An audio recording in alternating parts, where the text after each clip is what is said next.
Hello दोस्तों, नमस्कार। स्वागत है आपका हमारे यूट्यूब चैनल यूनिक स्टडी में। आज की इस वीडियो में हम बात करेंगे आरआरबी एनटीपीसी अंडर ग्रेजुएट के मोस्ट इंपॉर्टेंट जीके जीएस के 50 क्वेश्चन ऐसे जो कि आपके एग्जाम के लिए बहुत ही महत्वपूर्ण होने वाले हैं। दोस्तों, आप भी जानते हैं कि आपका एनटीपीसी अंडर ग्रेजुएट का एग्ज़ाम अब मात्र 30 दिनों के लिए रह गया है। तो चलिए वीडियो को शुरू करते हैं और बताते हैं मोस्ट इंपॉर्टेंट 50 क्वेश्चन। अगर आपको ये क्लास पसंद आए तो इसको लाइक ज़रूर कर दीजिएगा दोस्तों, और चैनल को सब्सक्राइब भी जरूर कर दीजिएगा ताकि ऐसे मोस्ट इंपॉर्टेंट क्वेश्चंस आपको हमेशा मिलते रहें। चलिए बढ़ते हैं अपने पहले क्वेश्चन की तरफ। हमारा पहला क्वेश्चन है, भारत का राष्ट्रीय जलीय जीव कौन सा है? भारत का राष्ट्रीय जलीय जीव कौन सा है? इसका आंसर होगा दोस्तों ऑप्शन नंबर बी, यानी गंगा डॉल्फिन जो है भारत का राष्ट्रीय जलीय जीव है। इसका आंसर होगा ऑप्शन नंबर बी। चलिए बढ़ते हैं अगले क्वेश्चन की तरफ। हमारा अगला क्वेश्चन है, भारतीय संविधान के किस अनुच्छेद में जीवन का अधिकार यानी राइट टू लाइफ का वर्णन है या वर्णित है?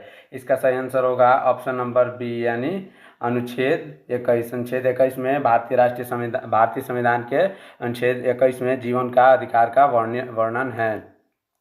चलिए बढ़ते हैं अगले क्वेश्चन की तरफ। हमारा अगला क्वेश्चन है दोस्तों, बंगाल का विभाजन किस वर्ष हुआ था? बंगाल का विभाजन दोस्तों 1911 में हुआ था, 1911 में। इसलिए इसका ऑप्शन होगा ऑप्शन नंबर सी। आंसर होगा ऑप्शन नंबर सी। ये क्वेश्चन इंपॉर्टेंट है दोस्तों, आप इसको मार्क कर लीजिएगा। ये क्वेश्चन बहुत ही इंपॉर्टेंट होने वाला है इस साल के अंडर ग्रेजुएट एग्जाम के लिए। चलिए बढ़ते हैं अगले क्वेश्चन की तरफ। हमारा अगला क्वेश्चन है, भारत की सबसे लंबी नदी कौन सी है? भारत की सबसे लंबी नदी दोस्तों गंगा है। भारत की सबसे लंबी नदी गंगा है, इसलिए इसके आंसर होगा ऑप्शन नंबर सी। चलिए बढ़ते हैं अगले क्वेश्चन की तरफ। हमारा अगला क्वेश्चन है, प्लासी का युद्ध कब लड़ा गया था? प्लासी का युद्ध दोस्तों 1757 में लड़ा गया था। इसका आंसर होगा ऑप्शन नंबर ए, 1757। चलिए बढ़ते हैं अगले क्वेश्चन की तरफ। हमारा अगला क्वेश्चन है, नीति आयोग का अध्यक्ष कौन होता है? नीति आयोग का अध्यक्ष होता है दोस्तों प्रधानमंत्री। इसका आंसर होगा ऑप्शन नंबर बी, यानी प्रधानमंत्री। चलिए बढ़ते हैं अगले क्वेश्चन की तरफ। हमारा अगला क्वेश्चन है, कोणार्क का सूर्य मंदिर भारत के किस राज्य में स्थित है? इसका आंसर होगा ओडिशा, यानी कोणार्क का सूर्य मंदिर भारत के ओडिशा राज्य में स्थित है। इसलिए इसका आंसर होगा ऑप्शन नंबर सी, ओडिशा। चलिए बढ़ते हैं अगले क्वेश्चन की तरफ। हमारा अगला क्वेश्चन है दोस्तों, गेटवे ऑफ इंडिया कहाँ स्थित है? गेटवे ऑफ इंडिया कहाँ स्थित है? इसका आंसर होगा ऑप्शन नंबर सी, यानी Mumbai. Gateway of India Mumbai में स्थित है। गेटवे ऑफ इंडिया मुंबई में स्थित है, जबकि इंडिया गेट दिल्ली में स्थित है। इसमें आपको कंफ्यूज नहीं होना है दोस्तों। गेटवे ऑफ इंडिया कहाँ स्थित है? मुंबई में। चलिए बढ़ते हैं अगले क्वेश्चन की तरफ। हमारा अगला क्वेश्चन है, नोबेल पुरस्कार किस क्षेत्र में नहीं दिया जाता है? नोबेल पुरस्कार गणित के क्षेत्र में नहीं दिया जाता है दोस्तों। गणित के क्षेत्र में नोबेल पुरस्कार नहीं दिया जाता है, इसलिए इसका आंसर होगा ऑप्शन नंबर सी। चलिए बढ़ते हैं अगले क्वेश्चन की तरफ। हमारा अगला क्वेश्चन है, संसार का सबसे बड़ा मरुस्थल कौन सा है? संसार का सबसे बड़ा मरुस्थल है थार मरुस्थल, इसलिए इसका आंसर होगा ऑप्शन नंबर डी, यानी थार मरुस्थल। चलिए बढ़ते हैं अगले क्वेश्चन की तरफ। हमारा अगला क्वेश्चन है, प्रकाश वर्ष किसकी इकाई है? इसका आंसर होगा दोस्तों ऑप्शन नंबर बी, यानी दूरी की इकाई है प्रकाश वर्ष, इसलिए इसका आंसर होगा ऑप्शन नंबर बी। चलिए बढ़ते हैं अगले क्वेश्चन की तरफ। हमारा अगला क्वेश्चन है, पानीपत का तीसरा युद्ध किन के बीच लड़ा गया था? पानीपत का तीसरा युद्ध दोस्तों मराठा और अहमद शाह अब्दाली के बीच लड़ा गया था। तीसरा युद्ध मराठा और अहमद शाह अब्दाली के बीच लड़ा गया था, इसलिए इसका आंसर होगा option number C, option number C. चलिए बढ़ते हैं अगले क्वेश्चन की तरफ। हमारा अगला क्वेश्चन है, हड़प्पा सभ्यता की खोज किसने की थी? हड़प्पा सभ्यता की खोज दोस्तों दयाराम साहनी जी ने की थी। किसने? दयाराम साहनी। इसका ऑप्शन नंबर ए, यानी इसका आंसर होगा option number A, Dayaram Sahni. चलिए बढ़ते हैं अगले क्वेश्चन की तरफ। हमारा अगला क्वेश्चन है, भारतीय रिजर्व बैंक यानी आरबीआई का मुख्यालय कहाँ स्थित है? आरबीआई का मुख्यालय दोस्तों कहाँ स्थित है? इसका आपको उत्तर इसका कमेंट करके बताना है। हम आपके लिए ये छोड़ रहे हैं, आरबीआई का मुख्यालय के कहाँ स्थित है, इसका उत्तर आप कमेंट में ज़रूर बताइएगा। चलिए बढ़ते हैं अगले क्वेश्चन में। हमारा अगला क्वेश्चन है दोस्तों, लोकसभा का सदस्य बनने के लिए न्यूनतम आयु क्या है? लोकसभा का सदस्य बनने के लिए न्यूनतम आयु 25 वर्ष होती है। कितना? 25 वर्ष, इसलिए इसका आंसर आएगा ऑप्शन नंबर सी। चलिए बढ़ते हैं अगले क्वेश्चन की तरफ। हमारा अगला क्वेश्चन है दोस्तों, विंडोज में अस्थायी रूप से किसी फाइल को डिलीट करने के लिए किस शॉर्टकट का प्रयोग किया जाता है? इसका आंसर होगा ऑप्शन नंबर डी, यानी शिफ्ट प्लस डिलीट से परमानेंटली कोई भी फाइल डिलीट हो जाता है। इसका आंसर होगा ऑप्शन नंबर डी। चलिए बढ़ते हैं अगले क्वेश्चन की तरफ। हमारा अगला क्वेश्चन है, बख्शी जगबंधु ने ब्रिटिश भूमि राजस्व नीति के विरोध में पाइका विद्रोह का नेतृत्व किस वर्ष किया था? इसका आंसर होगा 1817 में। 1817 में पाइका विद्रोह का नेतृत्व बख्शी जगबंधु ने किया था, इसलिए इसका आंसर होगा ऑप्शन नंबर ए, 1817। चलिए बढ़ते हैं अगले क्वेश्चन की तरफ। हमारा अगला क्वेश्चन है, द 1000 फेसेस ऑफ नाइट पुस्तक की लेखिका निम्नलिखित में से कौन है? इसका आंसर होगा ऑप्शन नंबर ए, यानी गीता हरिहरन। गीता हरिहरन ने द 1000 फेसेस ऑफ नाइट पुस्तक लिखा है। चलिए बढ़ते हैं अगले क्वेश्चन की तरफ। हमारा अगला क्वेश्चन है, निम्नलिखित में से कौन सा रासायनिक परिवर्तन का उदाहरण है? निम्नलिखित में से कौन सा रासायनिक परिवर्तन का उदाहरण है? इसका आंसर होगा ऑप्शन नंबर ए, यानी लकड़ी का जलना। लकड़ी का जलना रासायनिक परिवर्तन का उदाहरण है, क्योंकि रासायनिक परिवर्तन वो परिवर्तन होता है जिसमें कोई भी परिवर्तन हो जाने के बाद उसके पुनः रूप में हम नहीं ले जा सकते, उसे रासायनिक परिवर्तन कहते हैं। इसमें जल का उबलना, अगर जल उबल रहा है तो फिर से ठंडा हो जाएगा, अपने मेन रूप में आ जाएगा, इसलिए ये भौतिक परिवर्तन है। कागज़ का काटना, कागज़ फिर से बना सकते हैं कागज़ को काट कर, इसलिए ये भी भौतिक परिवर्तन है। बर्फ़ का पिघलना भी भौतिक परिवर्तन है, इसलिए इसका आंसर होगा ऑप्शन नंबर ए, यानी लकड़ी का जलना। चलिए बढ़ते हैं अगले क्वेश्चन की तरफ। हमारा अगला क्वेश्चन है, निम्नलिखित में से किस गुफा में प्रसिद्ध चित्रकला मरणासन राजकुमारी हैं? इसका आंसर होगा दोस्तों, इसका आंसर होगा अजंता की गुफाएं। अजंता की गुफाएं, इसलिए इसका आंसर होगा ऑप्शन नंबर सी, अजंता की गुफाएं। चलिए बढ़ते हैं अगले क्वेश्चन की तरफ। हमारा अगला क्वेश्चन है, निम्नलिखित में से कौन कानून के माध्यम से अंतर्जातीय और अंतर्धार्मिक विवाह को बढ़ावा देने के लिए प्रसिद्ध था? इसका आंसर होगा राजा राम मोहन राय। राजा राम मोहन राय एक ऐसे थे जिन्होंने सती प्रथा तथा अंतर्जातीय और अंतर्धार्मिक विवाह को बढ़ावा देने के लिए प्रसिद्ध थे। इसका आंसर होगा ऑप्शन नंबर डी। चलिए बढ़ते हैं अगले क्वेश्चन की तरफ। हमारा अगला क्वेश्चन है दोस्तों, हमारे अगले क्वेश्चन की तरफ बढ़ने से पहले हम बता देना चाहते हैं कि आप हमारे चैनल को सब्सक्राइब कर लीजिए, ताकि ऐसे मोस्ट इंपॉर्टेंट जीके जीएस के क्वेश्चन आरआरबी एनटीपीसी तथा ग्रुप डी के लिए आने वाले हैं। बहुत मोस्ट इंपॉर्टेंट क्वेश्चन ही आने वाले हैं, तो आप इसको चैनल को सब्सक्राइब जरूर कर लीजिएगा दोस्तों, ताकि आपसे एक भी क्वेश्चन मिस ना हो। चलिए बढ़ते हैं अपने 22वें नंबर क्वेश्चन की तरफ। निम्नलिखित में से कौन सा संवैधानिक निकाय अखिल भारतीय सेवाओं की भर्ती करता है? इसका आंसर होगा संघ लोक सेवा आयोग। संघ लोक सेवा आयोग संवैधानिक निकाय अखिल भारतीय सेवाओं की भर्ती करता है, इसलिए इसका आंसर होगा ऑप्शन नंबर बी। चलिए बढ़ते हैं अगले क्वेश्चन की तरफ। हमारा अगला क्वेश्चन है, 1928 में सरदार वल्लभ भाई पटेल किस प्रमुख किसान आंदोलन के नेता थे? इसका आंसर होगा ऑप्शन नंबर सी, यानी बारदोली सत्याग्रह। बारदोली सत्याग्रह, इसका आंसर होगा ऑप्शन नंबर सी। 1928 में सरदार वल्लभ भाई पटेल बारदोली सत्याग्रह किसान आंदोलन के नेता थे।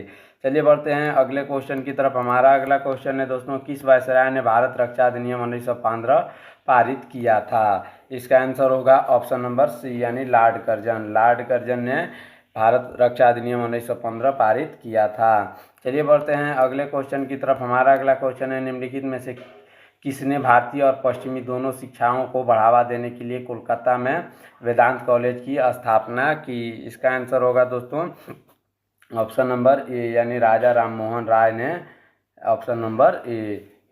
चलिए बढ़ते हैं अगले क्वेश्चन की तरफ। हमारा अगला क्वेश्चन है, भारत रूस द्विपक्षीय सैन्य अभ्यास इंद्र 2025 नौसैनिक अभ्यास कहाँ हुआ? भारत रूस द्विपक्षीय सैन्य अभ्यास जिसे इंद्र 2025 कहा गया, उसका अभ्यास कहाँ हुआ? इसका आंसर होगा दोस्तों, इसका आंसर होगा ये चेन्नई में। चेन्नई में ये अभ्यास हुआ। चलिए बढ़ते हैं अगले क्वेश्चन की तरफ। हमारा अगला क्वेश्चन है दोस्तों, जलवायु परिवर्तन प्रदर्शन सूचकांक 2025 में कितने देशों का मूल्यांकन किया गया? इसका आंसर होगा दोस्तों 63, यानी 63। जलवायु परिवर्तन प्रदर्शन सूचकांक 2025 में 63 देशों का मूल्यांकन किया गया, इसलिए इसका आंसर होगा ऑप्शन नंबर डी। चलिए बढ़ते हैं अगले क्वेश्चन की तरफ। हमारा अगला क्वेश्चन है, केंद्र सरकार ने विश्वविद्यालय अनुदान आयोग यूजीसी का प्रभारी अध्यक्ष किसे नियुक्त किया? इसका आंसर होगा दोस्तों विनीत जोशी। विनीत जोशी को हाल ही में केंद्र सरकार ने विश्वविद्यालय अनुदान आयोग का प्रभारी अध्यक्ष घोषित किया है, इसलिए इसका आंसर होगा ऑप्शन नंबर बी। चलिए बढ़ते हैं अपने अगले क्वेश्चन की तरफ। हमारा अगला क्वेश्चन है, दक्षिण भारतीय मंदिर वास्तुकला में गर्भगृह के ऊपर निर्मित सीढ़ी नुमा या पिरामिड नुमा संरचना को क्या कहा जाता है? इसका आंसर होगा दोस्तों ऑप्शन नंबर बी यानी विमान। विमान कहा जाता है। इसका आंसर होगा ऑप्शन नंबर बी। चलिए बढ़ते हैं अगले क्वेश्चन की तरफ। हमारा अगला क्वेश्चन है, भारतीय संविधान का अनुच्छेद 24 किससे संबंधित है? भारतीय संविधान का अनुच्छेद 24 कारखाने में बाल नियोजन पर प्रतिबंधन से संबंधित है। प्रतिबंध से संबंधित है। इसका आंसर होगा ऑप्शन नंबर सी। चलिए बढ़ते हैं अगले क्वेश्चन की तरफ। हमारा अगला क्वेश्चन है, आईपीएल इतिहास में सबसे ज़्यादा 1000 चौके लगाने वाले पहले खिलाड़ी कौन बन गए हैं? इसका आंसर होगा ऑप्शन नंबर ए यानी विराट कोहली। विराट कोहली इसका सही आंसर होगा।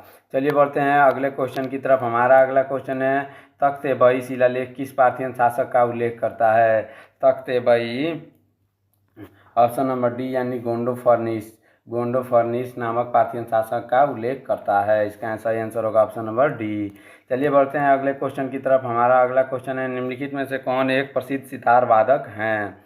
प्रसिद्ध सितार वादक इमरत खान हैं। इसका सही आंसर होगा option number C. Imrat Khan एक प्रसिद्ध सितार वादक हैं। चलिए बढ़ते हैं अगले क्वेश्चन की तरफ। हमारा अगला क्वेश्चन है, भारतीय दूरसंचार क्षेत्र को किस वर्ष में दूरसंचार नीति के तहत उदारीकृत बनाया गया? इसका आंसर होगा 1994। कहाँ है? ऑप्शन नंबर डी में है।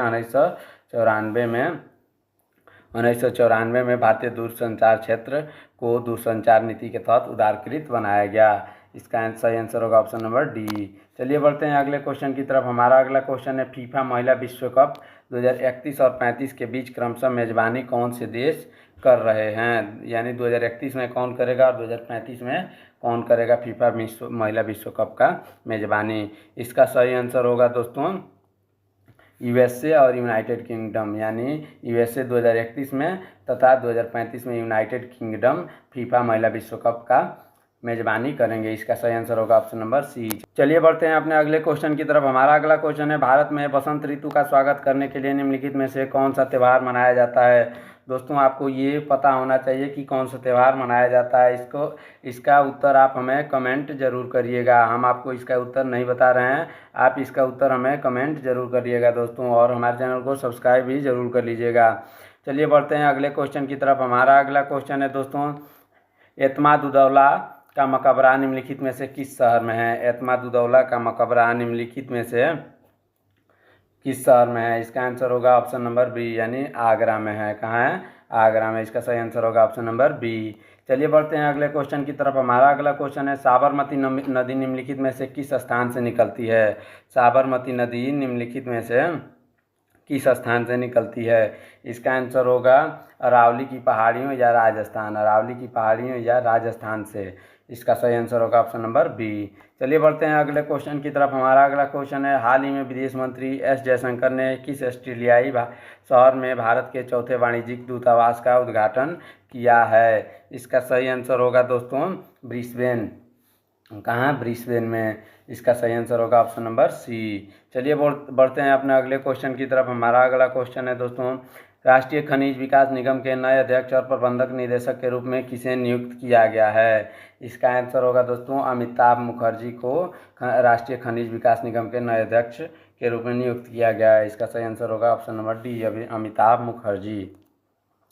चलिए बढ़ते हैं अगले क्वेश्चन की तरफ। हमारा अगला क्वेश्चन होने वाला है दोस्तों, सड़क प्रकाश व्यवस्था और जल निकासी जैसे सीमित नगर पालिकाओं कार्य वाले छोटे शहरों का प्रबंधन कौन सा शहरी स्थानीय स्वशासन निकाय करता है? इसका सही आंसर होगा दोस्तों टाउन एरिया समिति। टाउन एरिया समिति सड़क प्रकाश व्यवस्था और जल निकासी जैसे सीमित नगर पालिकाओं वाले छोटे शहरों का प्रबंधन करता है। चलिए बढ़ते हैं अगले क्वेश्चन की तरफ। हमारा अगला क्वेश्चन जो कि काफ़ी महत्वपूर्ण होने वाला है दोस्तों, इसको ध्यान से देखिएगा। सुप्रीम कोर्ट 52वें मुख्य न्यायाधीश सीजेआई के पद के लिए जस्टिस संजीव खन्ना ने केंद्र सरकार ने किसके नाम से सिफारिश की? किसके नाम से सिफारिश की दोस्तों? बी आर गवई के रूप के नाम से सिफारिश की। चलिए बढ़ते हैं अगले क्वेश्चन की तरफ। हमारा अगला क्वेश्चन है दोस्तों, हमारा अगला क्वेश्चन है मानव के लिए एक धर्म एक जाति एक ईश्वर का शिक्षण है। मतलब किसने कहा है मानव के लिए एक धर्म एक जाति एक ईश्वर है? इसका आंसर होगा श्री नारायण गुरु। श्री नारायण गुरु ने कहा था कि मानव के लिए एक ही धर्म होना चाहिए, एक जाति तथा एक ईश्वर है।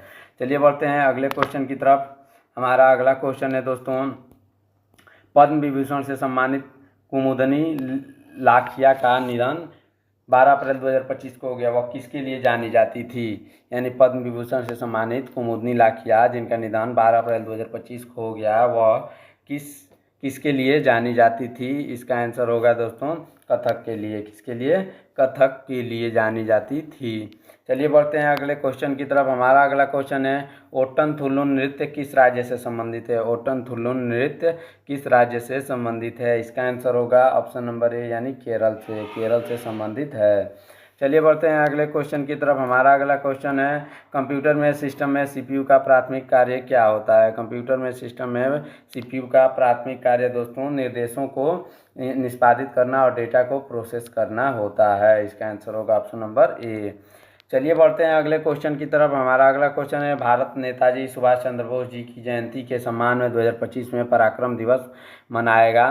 कौन से नंबर का मनाएगा? इसका आंसर होगा 128वां ऑप्शन नंबर बी।